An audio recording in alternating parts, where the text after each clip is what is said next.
Hi guys, today we have a new story. Are you ready? Let's go. Short shooter. Miss Travers clapped her hands. We have two new students today, she said. Daniel, Sophie, come up here, please. Daniel and his sister walked under the basketball hoop and across the wooden floor. They stood beside Miss Travers and looked at their new classmates. The class stared back. This is Daniel and Sophie Lutz, Miss Travers said. They are twins. Miss Travers turned to Sophie. We have a few sports teams at Park Street Primary School, Sophie. What's your favorite sport? She asked. Football, Sophie said straight away. A couple of girls in front row smiled and gave her a thumbs up sign. And how about you, Daniel? Miss Travers asked. Daniel held his breath. He looked at the hoop above his head. He'd give anything to play in the school team. I like basketball, he mumbled. Miss Travers nodded, but quiet. Laughter and whispers from some of the class.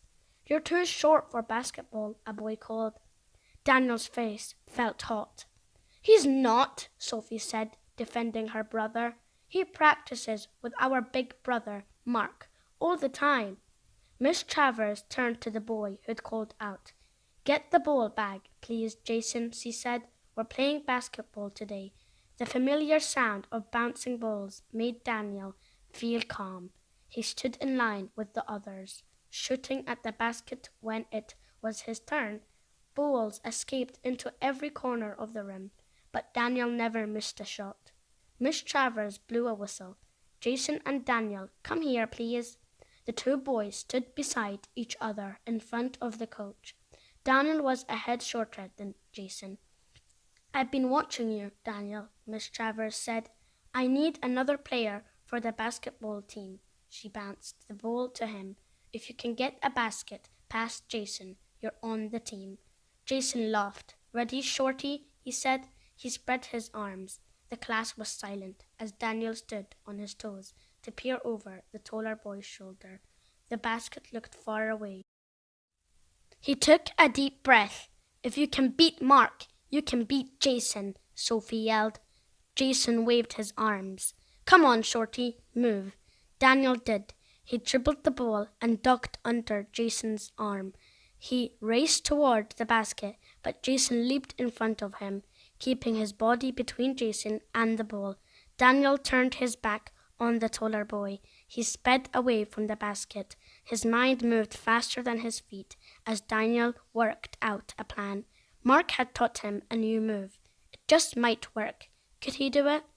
As he reached center court, Daniel slowed. His muscles were tense as the footsteps behind him grew faster and closer.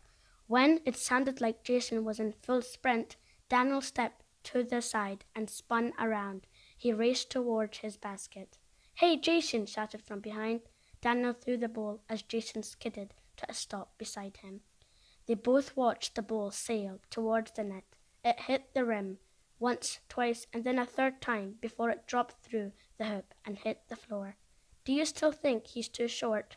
Jason, somebody yelled. Someone yelled. Jason picked up the ball and handed it to Daniel. Welcome to the team, he said with a grin. This is the end of our story today. I hope you have enjoyed it. Please don't forget to like, share, and subscribe. Now, listen to the next story.